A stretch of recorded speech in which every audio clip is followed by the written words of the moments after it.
And then if you could take a moment to please mute your speakers as well, that would be appreciated.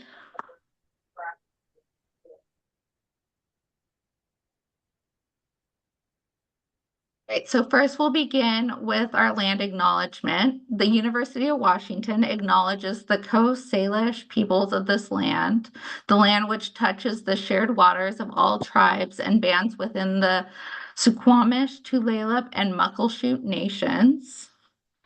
Our acknowledgement of the tribes and bands within the Suquamish, Tulalip, and Muckleshoot nations comes from the consultation and guidance by the Governor's Office of Indian Affairs and federal regulations and policies. In this phrasing, we're adhering to tribal sovereignty. We will be recording today, and then the video will be available on our website in the coming weeks. And then today's speaker has no financial relationships with an ineligible company relevant to this presentation to disclose. None of the planners have relevant financial relationships to disclose with ineligible companies whose primary business is producing, marketing, selling, reselling, or distributing healthcare products used by or on patients. All relevant financial relationships have been mitigated. For those of you interested in obtaining CME credits, UW learners will text in their CME text 833-394-7078 to confirm their email, and then use our activity code of 11126, and you'll receive a confirmation text from them.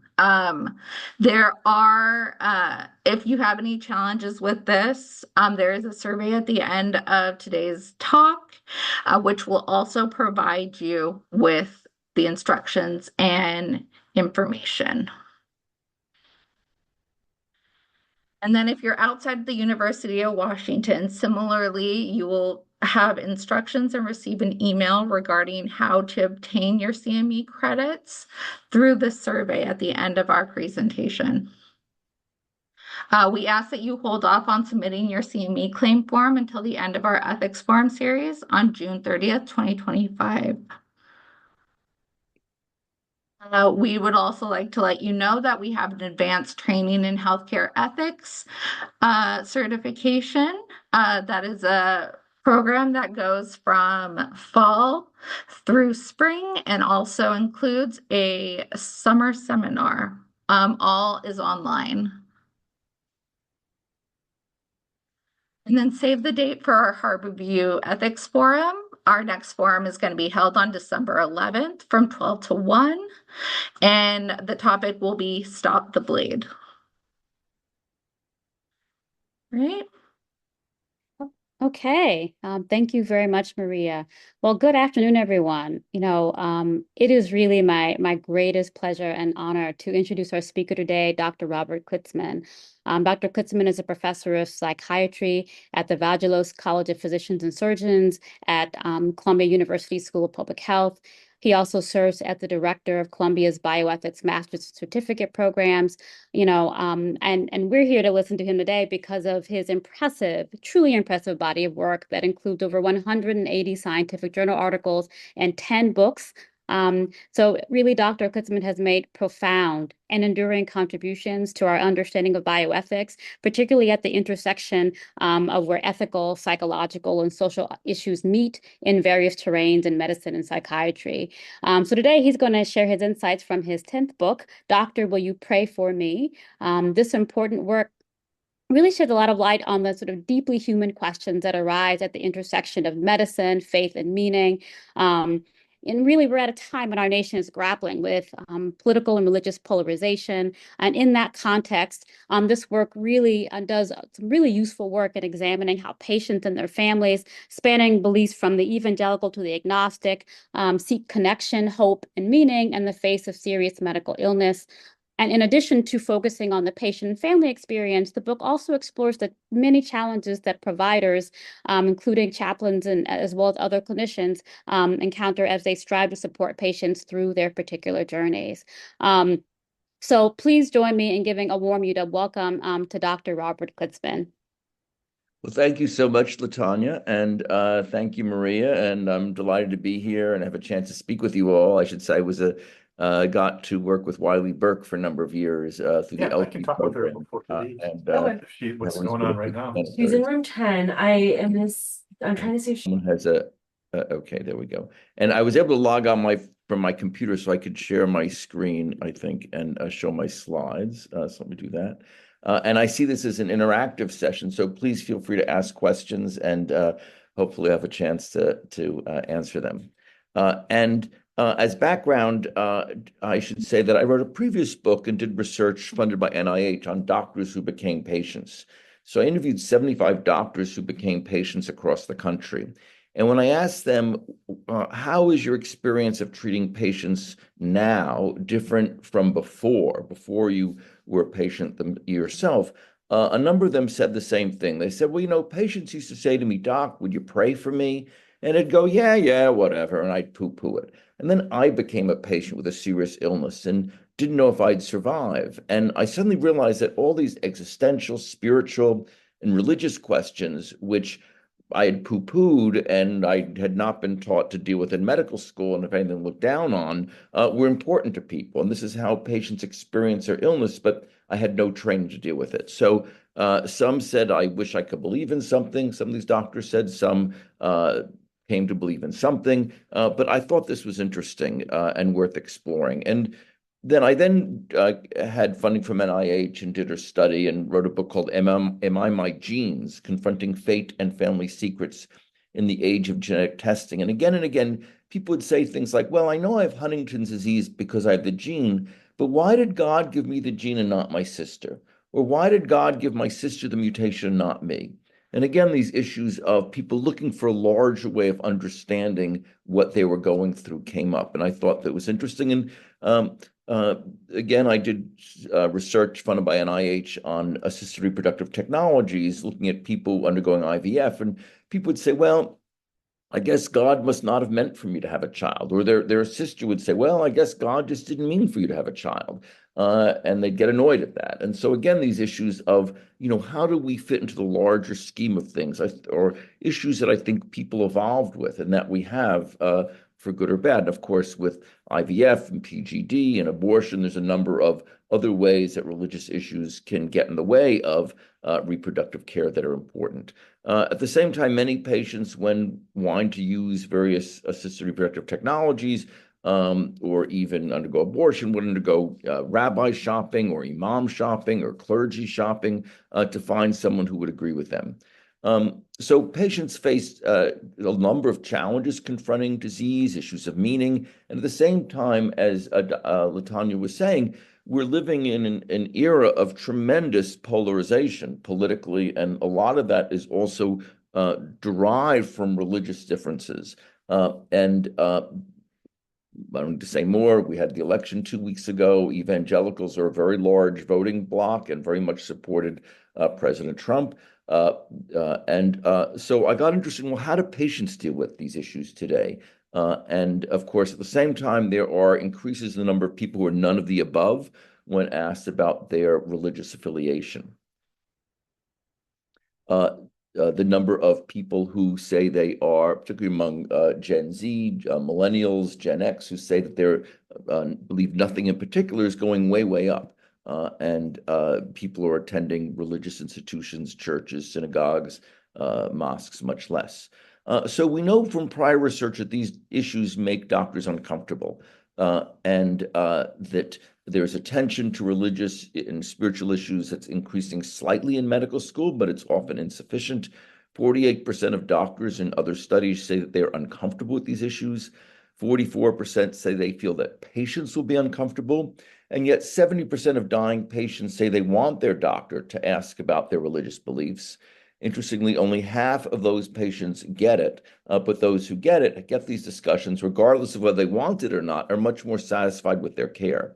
72% of cancer patients say that the medical system supported their spiritual needs minimally or not at all. Nurses tend to be more aware of these issues than doctors. And chaplains play important roles, but are few and far between, unfortunately, in many institutions. So in one study, only 4% of ICU patients or families, for instance, saw a chaplain. So there are questions at the same time, just does spirituality affect health? And my own sense is that it can help with coping and provide a sense of hope. Religion, we know, also buffers against depression. There are studies that show that attendance at religious services lowers depression, suicidality. It can help with coping in terms of social support. Might be a placebo effect, but it's a real thing, so to speak. Positive thinking can aid wellness. Anxiety and depression, on the other hand, can impede the immune system. We know from 12-step programs that are effective in many cases for helping patients with substance use that having a higher power is an important part.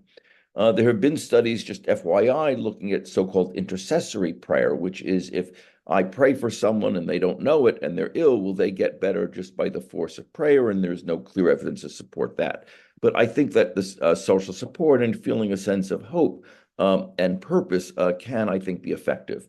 So there are questions, as I said, how are patients of varied backgrounds and conditions confronting these issues today, whether, as Latanya said, whether evangelical or atheist or agnostic or none of the above, what challenges they face.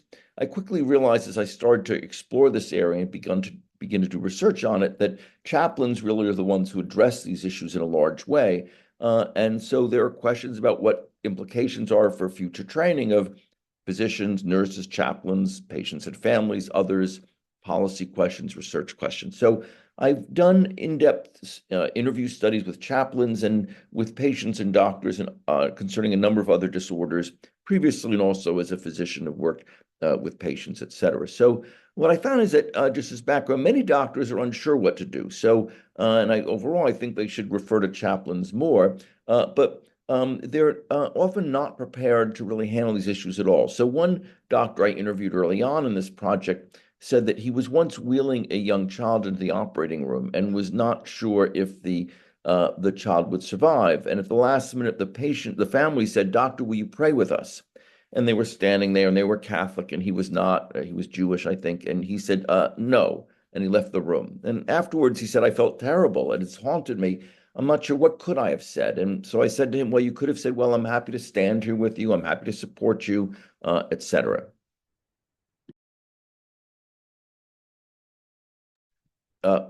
So at the same time, doctors and patients often talk past each other. So doctor will say, "How you doing?" Patient will say, "Well, I just hope that God will get me through this." And the doctor will say, "Well, did you make your follow-up appointment today? Or, did you take your medicine this week, et cetera."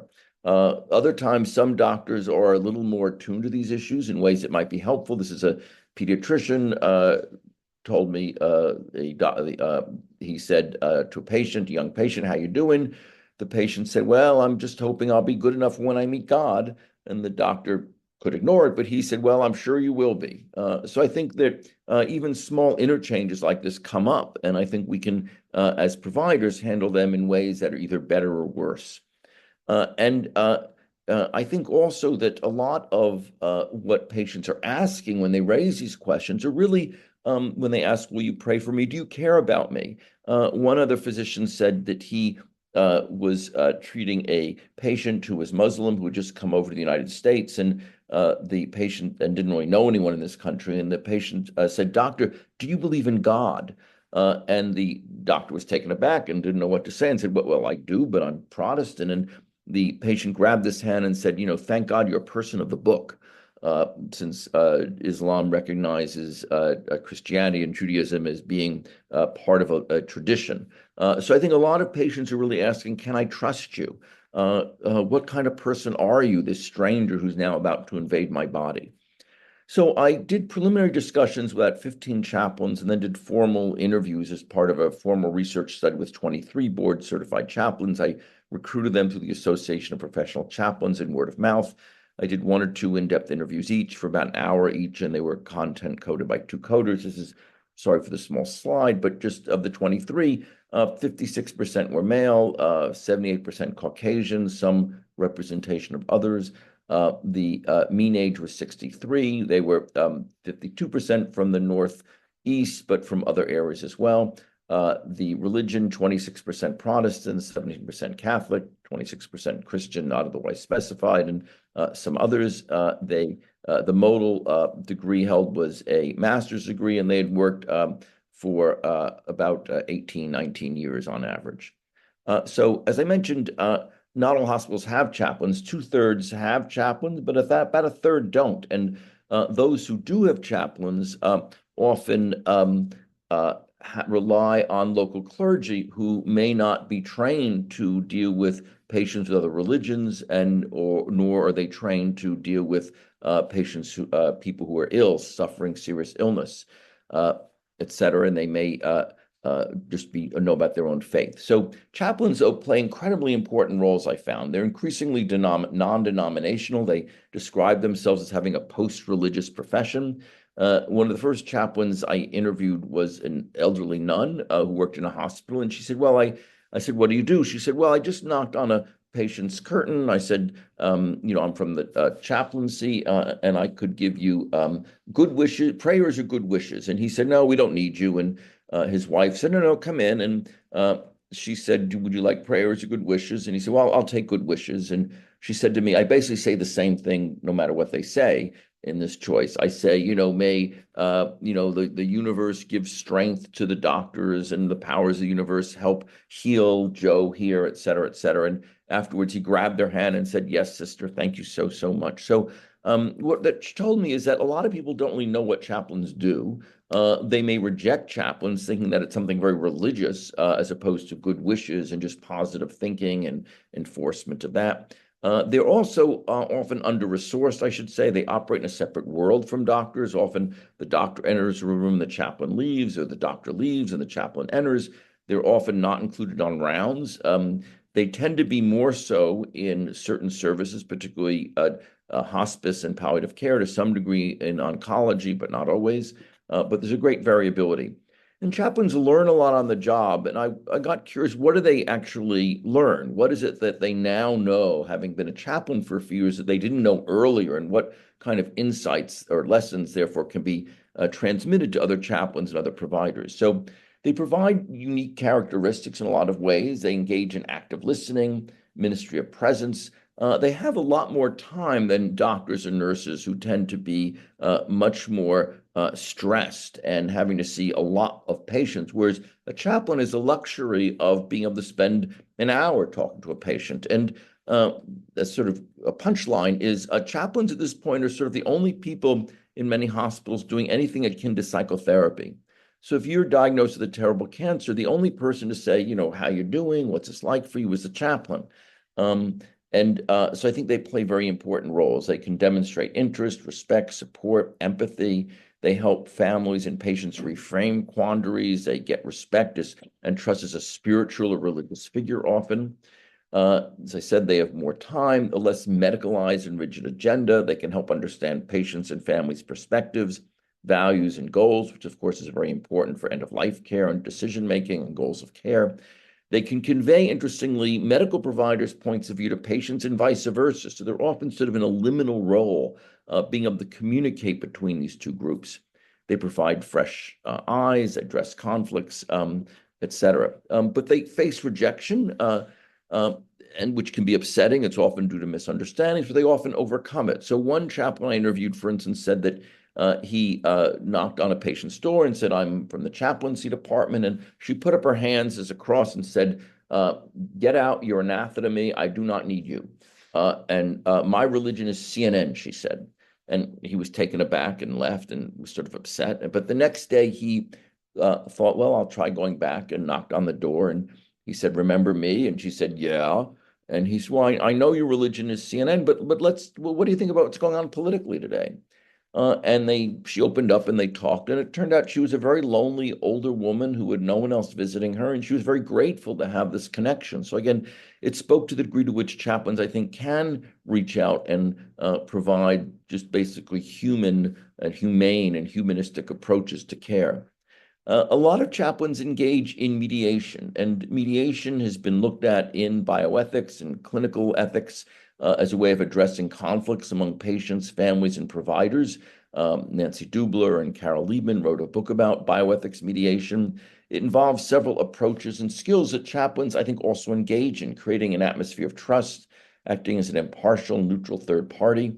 The only study I found on this previously was chaplains in Poland had received requests to mediate 30% between doctors and patients, 25% among family members, 16% among the medical team, and most, but not all, had accepted this role. But I was quite struck the number of times this came up. So this is one chaplain said, quote, "An Orthodox Jewish family had a loved one die in the early morning on Shabbat. The Jewish Burial Society ordinarily comes to get the patient's remains directly from the room, but we're not going to come on the Shabbat. The hospital can't, however, let the body sit in the room for 16 hours. Yet the family couldn't get in touch with anyone from their community to say that it was okay to let the body go to the morgue in the interim. So they literally barricaded themselves in the room. Hospital security came and was going to have to remove them by force. And the chaplain, though, served as a key negotiator. He said, the way I had tried to build a caring relationship with them earlier worked, and he was able to sort of de-escalate the situation. Chaplains also often obtain very vital information to resolve conflicts. So a young, sedated, intubated patient's family appeared to resist DNR conversations, causing tensions and frustrating the medical team. They were just at loggerheads, and the daughter just did not want to make her mother DNR, and the doctor kept pushing. And a chaplain finally called the patient's daughter and said, quote, "The daughter was really receptive and said, yes, I don't think she's going to live much longer. I asked, what's the hardest part for you? And she said, I don't want her to die next week on my birthday. Every year in the past, she's gotten sick on my birthday. What do you think your mom would want? She made me promise not to put her in a nursing home. How do you think she'd feel about being in a hospital for a while? She wouldn't want that either. I just don't want her to suffer." So the chaplain called the physician and told him, and he was shocked. Like, how did you get her to change her mind? And the chaplain said, well, I just sort of spoke with her and tried to understand where she was coming from. Often finding common ground is something that chaplains can do. And again, a lot of this is not religious with a capital R, but speaks to chaplains' ability to see each patient with dignity and remind us of the importance of that. So here, when the family of a brain-dead ICU patient wanted to continue aggressive treatment, causing conflict with providers, the chaplain told me the story. Chaplain in a family meeting said, "I hear how very much you love your mom, but also the staff here also cares very much for your mom. So everyone's trying to do the same thing." And she said, suddenly when love was introduced, the whole mood in the room shifted. It became, okay, we've got some common ground here. We're not on opposite sides of the fence.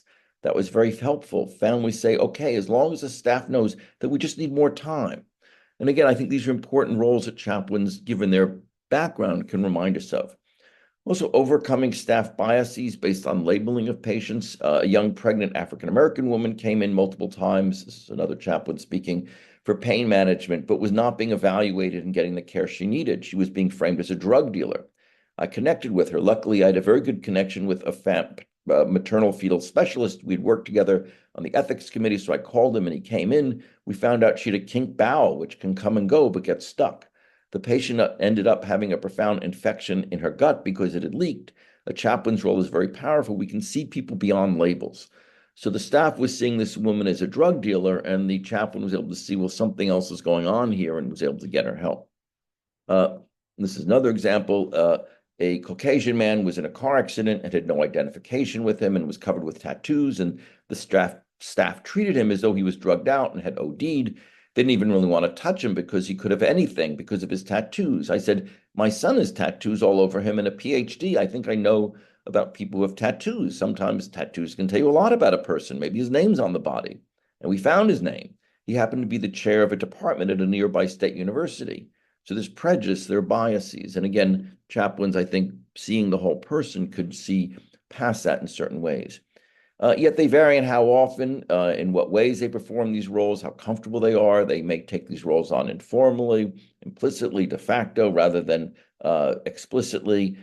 They don't always explicitly plan in advance to take on these functions.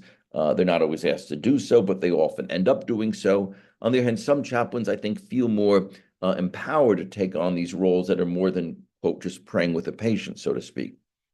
And there's also a lot of misunderstandings about religion. So I interviewed a Muslim doctor who said that when patients ask him, Doc, am I going to die? He says, well, it's all in God's hands.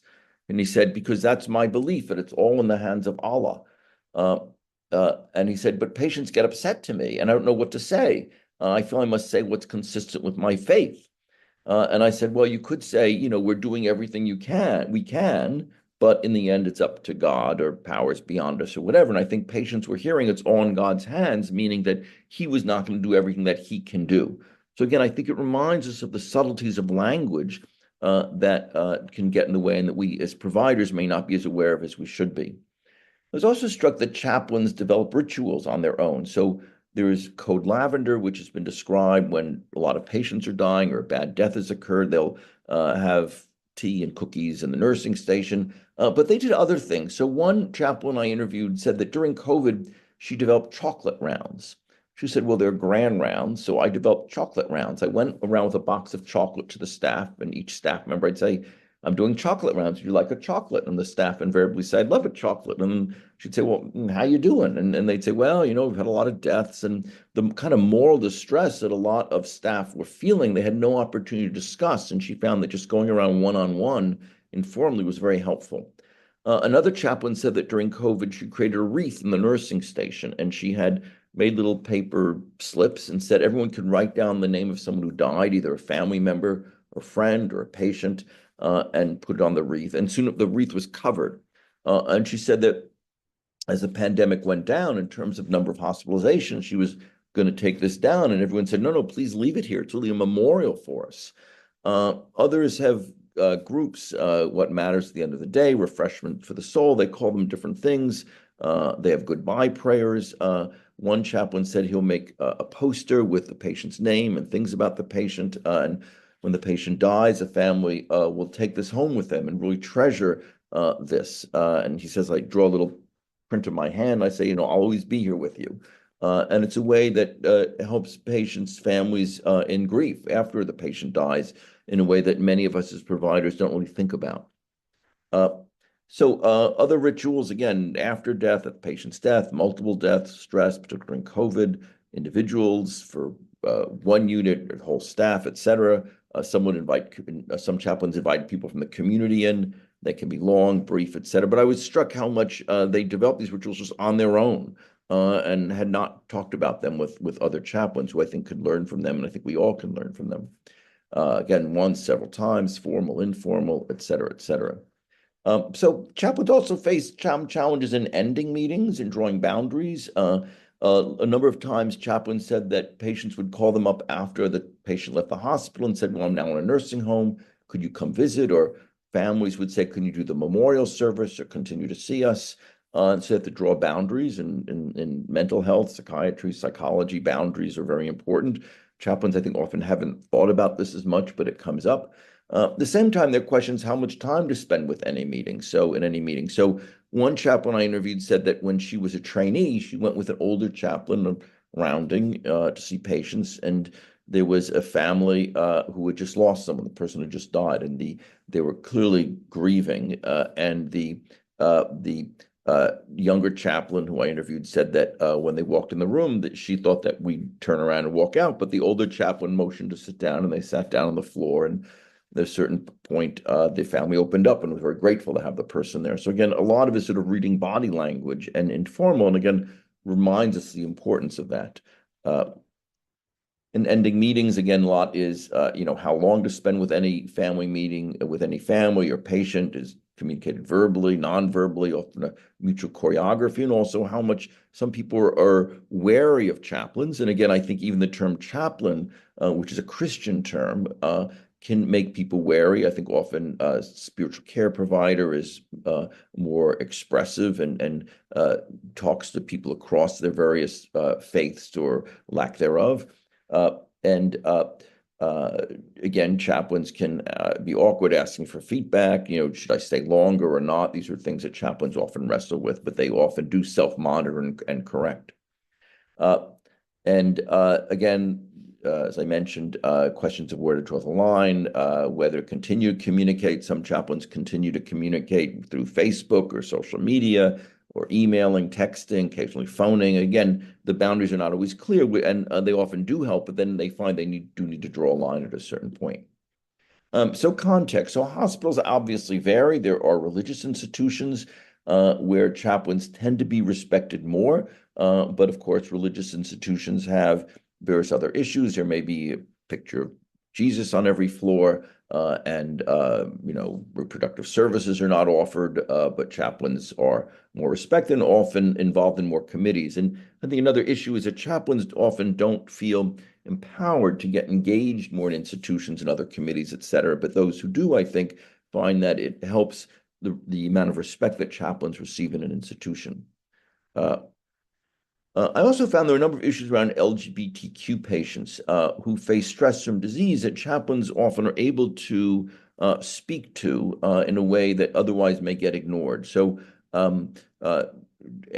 patients across the board often ask, why me? And yet a lot of LGBTQ patients have faced discrimination from religious institutions that can be homophobic. There have been very explicit homophobic remarks made, of course, by religious leaders.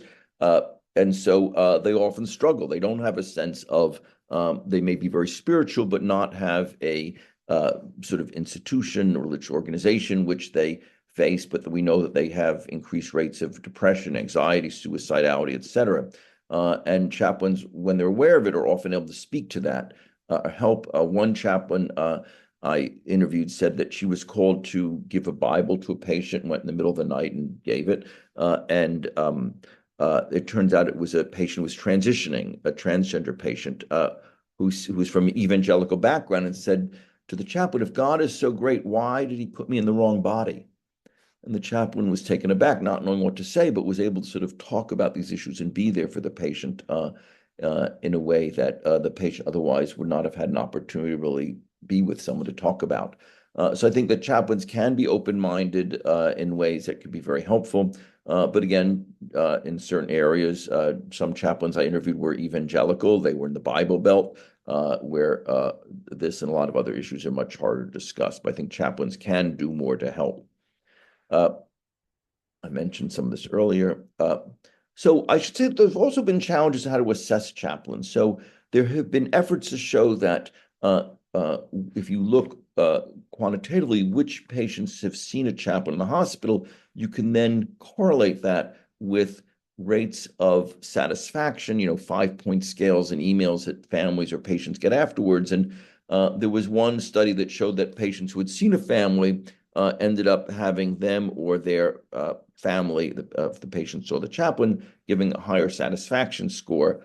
Later studies show that was not the case. A lot is because the patients who are more likely to see chaplains tend to be those who are very sick and may die, in which case satisfaction at the hospital may not be very high.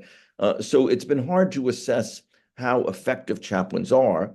But my sense is that stories and narratives of their experiences really show the depth of what they do. Other studies have asked, how often do you pray with a patient? How often do you support it? But I think the depth of richness of what they do doesn't often come through in those kinds of studies.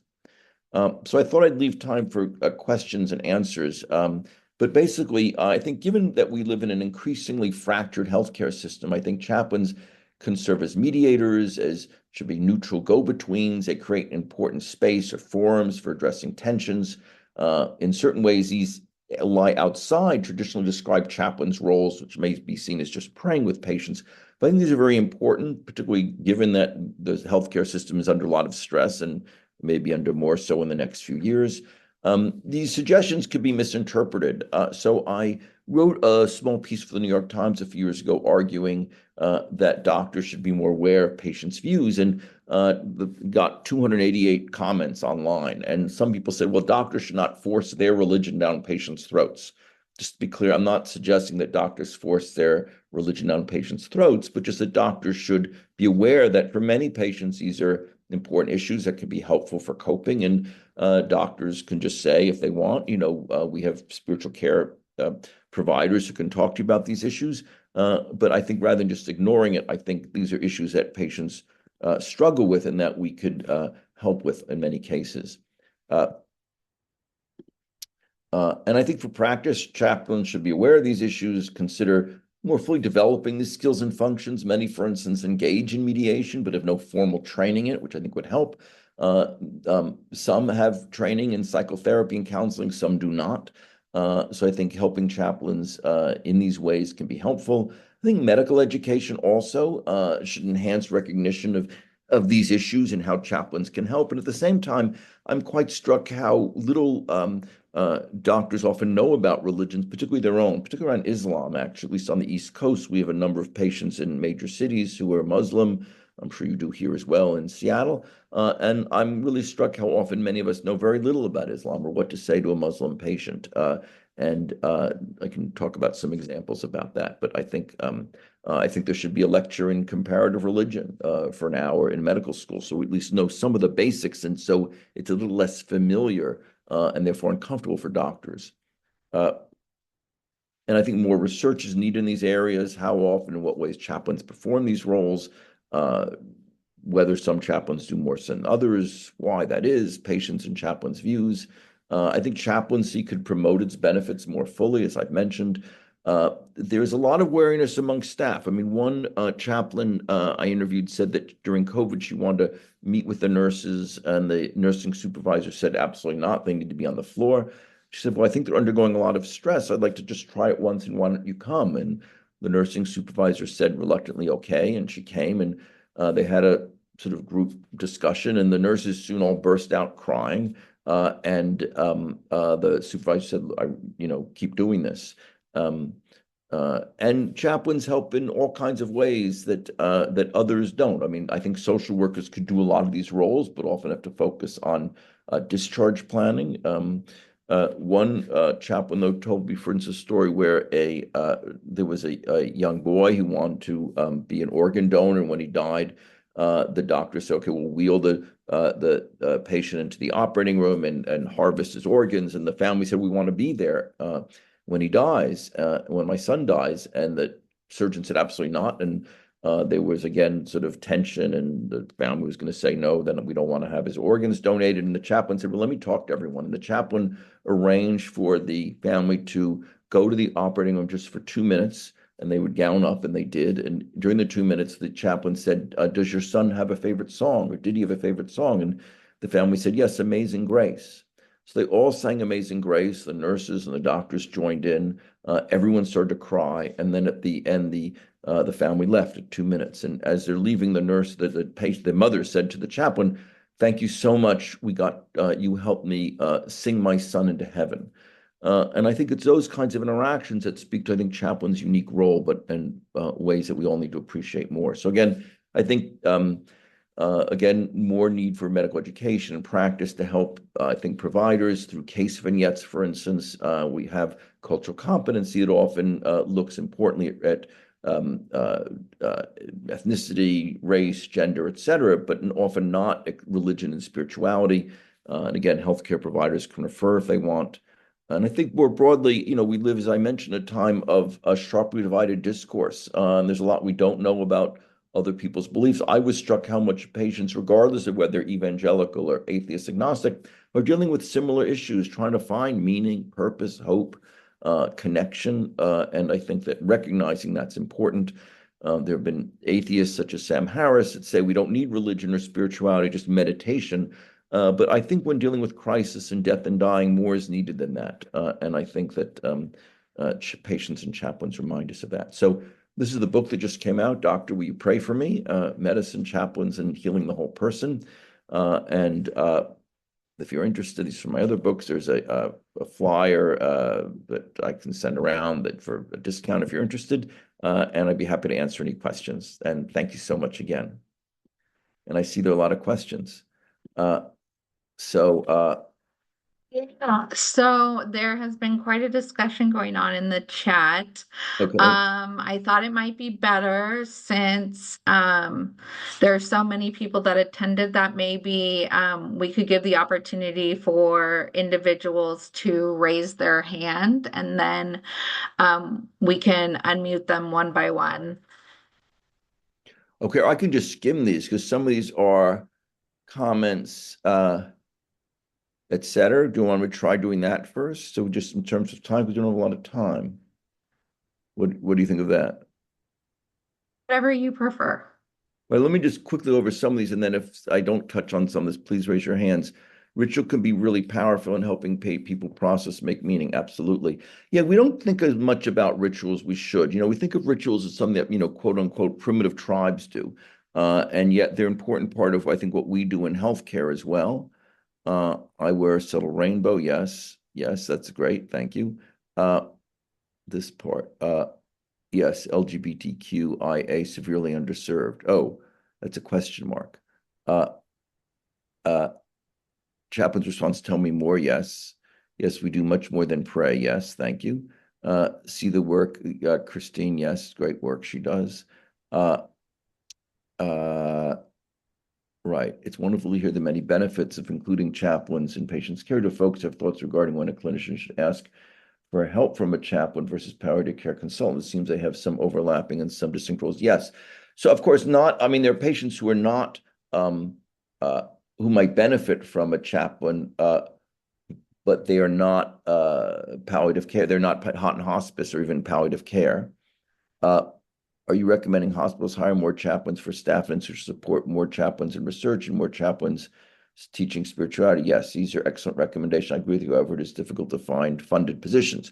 So I think, thank you for that. I think we need to, so chaplains now are funded to a degree in the VA system, but they're not reimbursed directly in other hospitals from CMS. And I think that should change. I think if they're funded, particularly to deal with advanced care planning in the VA system, that CMS should recognize that and allow for them to be reimbursed in other hospitals as well. I think to address a lot of the challenges and obstacles.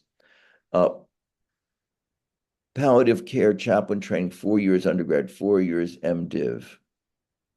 MDiv might be less than 4 years, 1.5 years CPE, blah, blah, blah. Okay, yes, additional board certification. We all learn on the job, but you don't get the job without 12 years of training. Yes, so well, there's 12 years of training, but even after that, I found that chaplains often learn on the job, and there are things that I think could be shared, et cetera.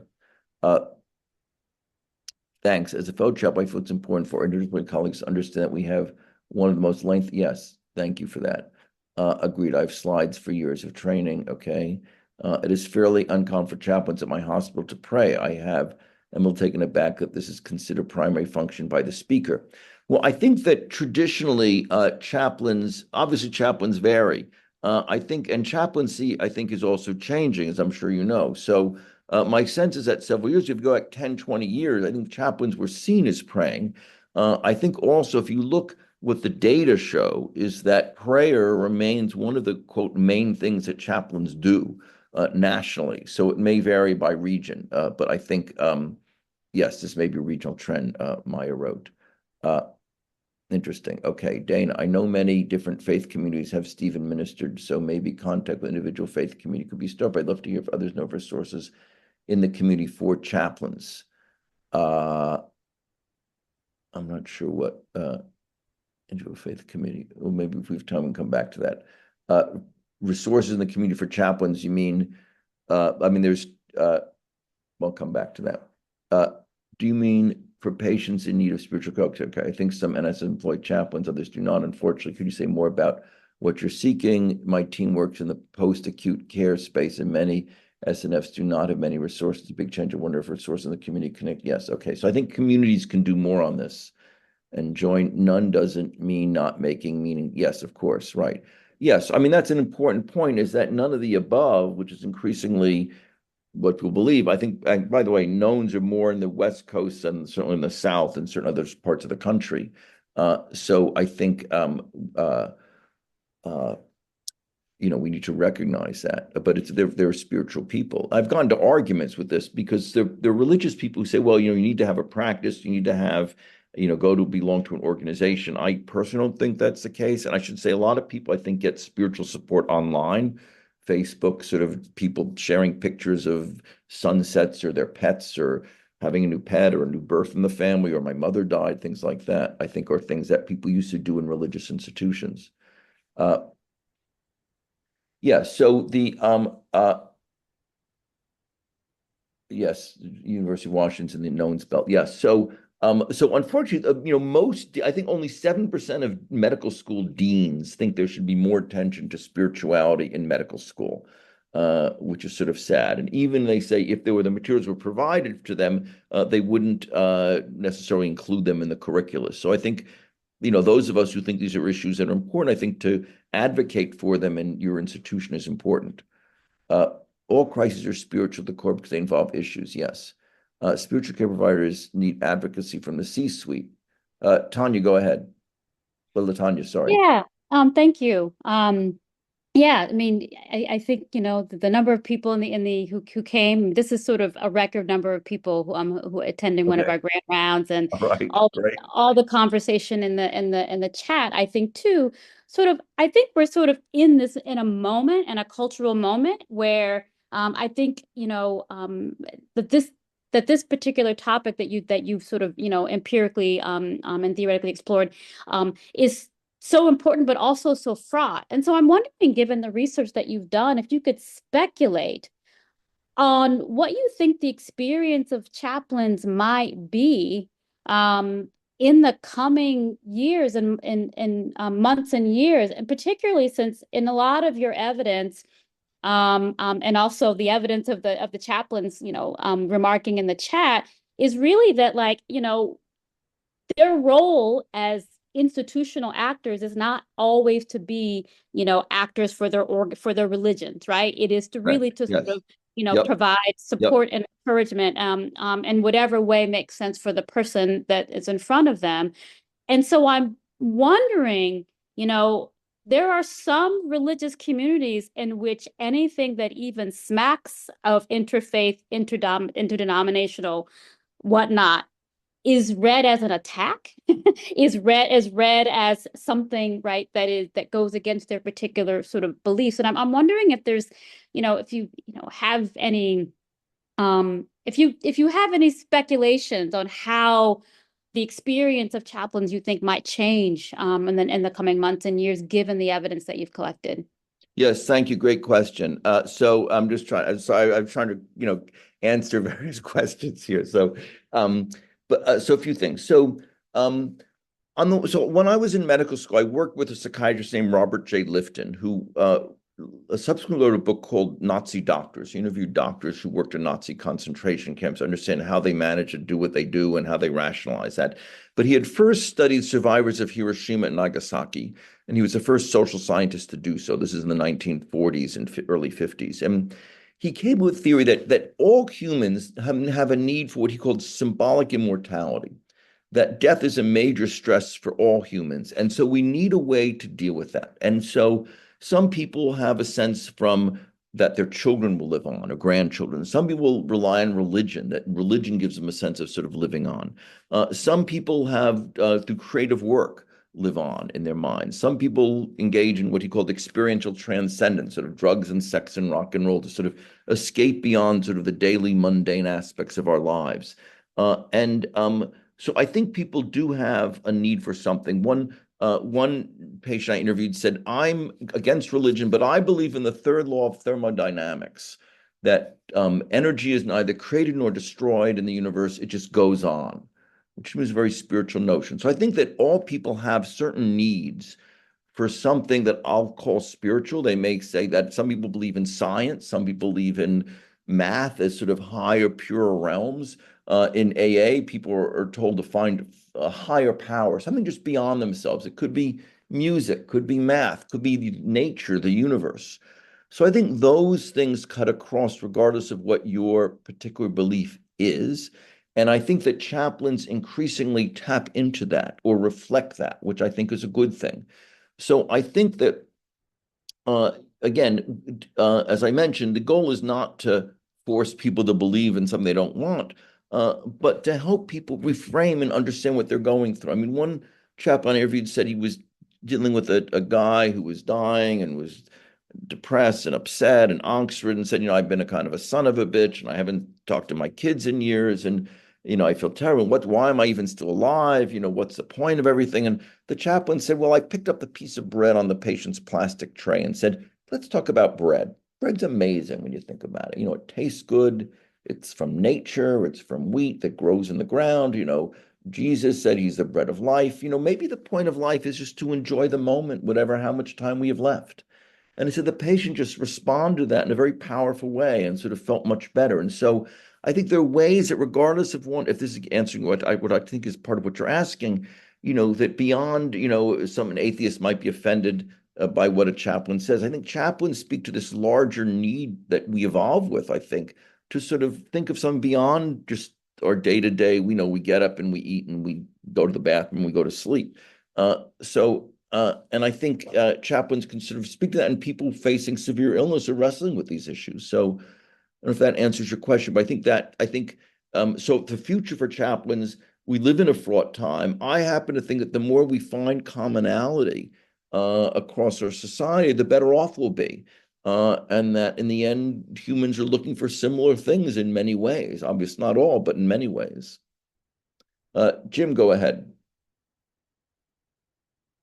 Hi, sir. Thanks so much I'm Jim Cornwell. I'm with Multicare here in Tacoma, and I appreciate everything you've done here. And the one thing you brought up is training doctors somehow in holistic care. And if I think any chaplains here right now would say amen to that in Right. the sense of and when I was at OHSU, I was training down there, and they actually had doctor interns coming in and taking a unit, which was not long, of CPE, clinical pastoral Yeah. Yeah. education. And I just want to highlight, like in your notes, there is a huge difference. I think everybody knows between a CPE certified, a board Yeah. certified chaplain, and just a community chaplain. And I wish we could have a different name because people do just automatically associate it with religion. But I just wanted to say, gosh, if we could ever get any training in, there's good research and books out there, Medical Care of the Soul, which I think if docs, could just understand and be a little more educated in what a board certified chaplain is, we would have this union a little bit more. And so that's one of my hopes. Last thing is, the directly related to the question of, would you pray for me, doctor? Again, that's something where it's like, I think the educational piece could be like becoming comfortable with your own convictions, your own beliefs, but answering a patient that's getting ready to go into surgery and they're extremely nervous, and maybe saying things like, would you mind if I pray alongside you? And Yes. you know Right. what I mean? Things like that could be very helpful. Anyway, thank you. Yes, thank you for that. Yeah, so the book, by the way, goes in much, much greater depth on all these issues. So people who are interested in this, please, you might find it of interest. I know a lot of chaplains have given the book to doctors they work with or to administrators, saying kind of this reflects what we do and why it's important. So, you may want to take a look at that. We just have, I think we go to one, so we just have 3 minutes left. I thought I'd just try to go through a few more of these comments quickly, trying to address what people said. If that's all right. So thank you, neglected topic, underlying the practicality. The mainstream ideas that we're essentially biological beings with no spiritual aspect, care of the whole person, yes, was important. Free evidence-based education, transform chaplains, yes. Thank you, yes, okay.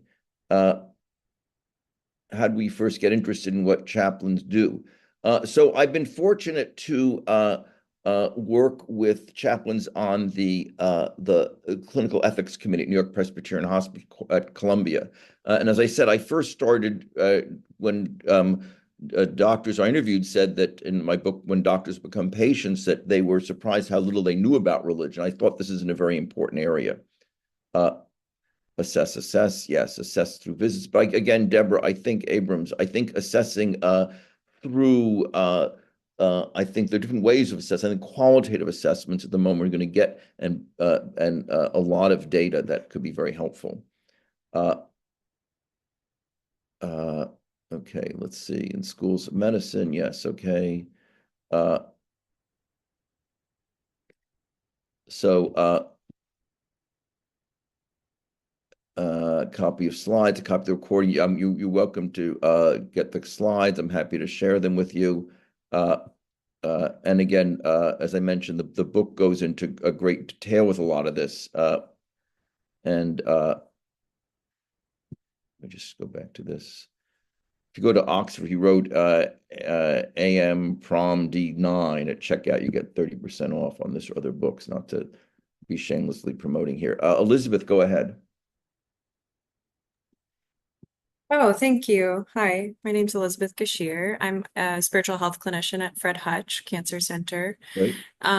And I do want to just uplift Frank Rogers' work from the Center for Compassionate Engagement on just the role of compassion and the benefit to physicians for that. I can throw that in the chat in a moment. Great. But then I thought this person, who I presume is a physician, had a wonderful question in the chat that I wanted to uplift if I can find it. Hold on one moment, please. Sorry, That's okay. Having a hard time finding it. But essentially it was about how can physicians specifically, I think, and other staff probably in non-acute care settings when patients are not dealing with end of life. I just reposted it at the bottom of the chat. Oh, thank you. Yay. What recommendations can you give to physicians who don't routinely interface with patients who are at the end of life to be able to still have these meaningful discussions about meaning of life, purpose, spirituality, or religion? I thought that was such a good question. Easier ends to bring up surgical, what we're going to give to physicians who don't routinely interface it. Well, I think physicians reflecting on their own beliefs and the experiences they've had, people they know who've had illness. I wrote my previous book, When Doctors Become Patients, to make doctors more aware of that. You know, it's a very thin line that separates us from our patients in the end, and we're all going to get sick with something serious at some point, most of us. So I think just being able to think outside the box and, you know, reflect on, you know, when your mother died, you know, or your grandmother or your great-grandmother, I mean, you know, what that was like. And I think that I think remind us, and again, I think that narratives can be very powerful for reminding people of, oh yes, these experiences I don't like to think about or don't think about much actually have powerful lessons for the way patients experience illness. I think that, and I think we're out of time in a moment, but you know, at the end of the 19th century, American medicine decided it was going to be very scientific when we developed the germ theory of disease, and all this other stuff was quackery, including mental health treatment in many ways. And yet that's not the way that patients experience illness. Patients experience, you know, chemotherapy and blood levels and the state of their spirit, whatever you want to call it. And of course, the word for psyche in Greek is both the root of psychological, of mind, but also spirit. To the Greeks, they were combined, mind and spirit, in the term psyche. And I think that reflects a certain way people experience themselves in their world. So I think that, you know, we all need to work to kind of bring these realms together. And I think that being aware of them in our own lives and the lives of people we care about around us can help.